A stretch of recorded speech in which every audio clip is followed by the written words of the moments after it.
anyway, we met him, and he said, I'll come over and see you play," and he come in and watch us playing.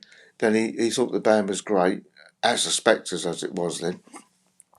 Anyway, we persuaded him to come and play with us, and then I can't remember the exact date when he actually joined the Status Quo, because we were called the Status Yeah, Quo, and yeah. we dropped the, as you know. But yeah, Rick was great, and Rick's is I miss him dearly. He was such a lovely guy, and he loved his Porsches. He always had a Porsche car, and but a lot of what a lot of people don't realise of Rick's playing, he was a great rhythm guitarist, and when he played, if something was really fast, you see a lot of the tribute bands are trying to copy him, and they'd be doing up and down stroke on the guitar, up down, to try and get the speed. And Rick never did that. He showed me once. He said, "Look, it's all downstrokes. So if it's doing that, it's all downstrokes, no upstrokes." And that must have really made his wrist really strong or done something, but it worked.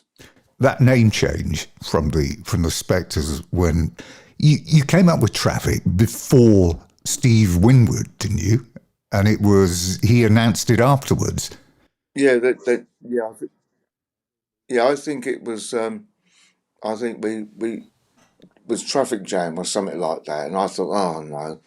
Then of course we had to change it. Unless we did change it to Traffic Jam, then of course he wasn't happy about that either. So I think then Pat found the name Status Quo, and we weren't even happy with that. I think we thought, well, that'll do. We got to have a name, and so I think we just got used to it, and of course it worked, and it's And how so. the story behind the name then, initially the Status Quo and then the Status Quo, is simply that it was in the papers a lot. That's it, is it? Yeah, yeah, and Status Quo is as you are, and we thought, well, that's us, I suppose, as we are, really, and